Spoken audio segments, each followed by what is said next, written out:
although I can't claim very lofty motives in my drug taking, it did occur to me that there might be a bonus, that I might have, the drugs might sensitize me to experiences of a sort my patients could have.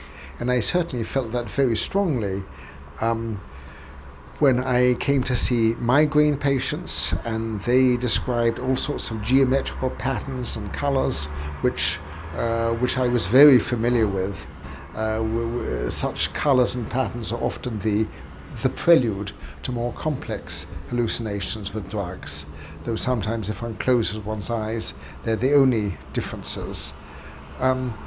Also, when I came to work with my awakenings patients, some of these patients had extraordinary sensory experiences, which are of time stopping, of motion being split up into a series of separate stills, which I think is almost unimaginable. But I had experienced that myself on LSD, and I knew what they were talking about, and I knew how confounding it was.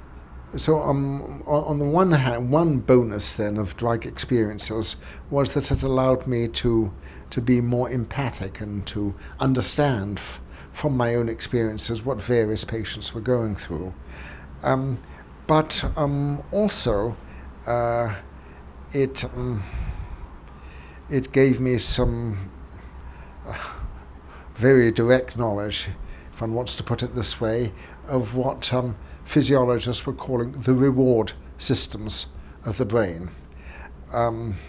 It had been found, for example, with rats in the 1960s, that if they had an electrode in certain nuclei of the brain and could get a jolt of electricity, which apparently gave them great pleasure if they pressed a lever, then the rats might go back to the lever again and again. They would ignore food, they would ignore sex, they would not sleep, and they would keep pressing the lever basically till they died. For good and evil, I think I experienced, as many people experience, a similar sort of thing when taking large doses of amphetamine. It produced intense pleasure, sometimes pleasure of an almost orgasmic degree, with no particular content, although one could perhaps attach content to it.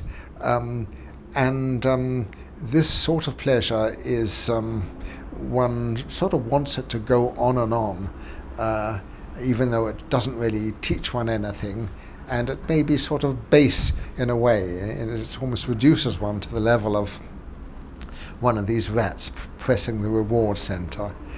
I think, incidentally, that amphetamines are the most dangerous drugs physiologically, because they will shoot up the pulse and blood pressure, and some of my contemporaries had strokes or heart attacks and died from large doses of amphetamine.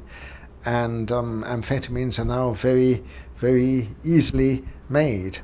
I think they're more dangerous than other drugs.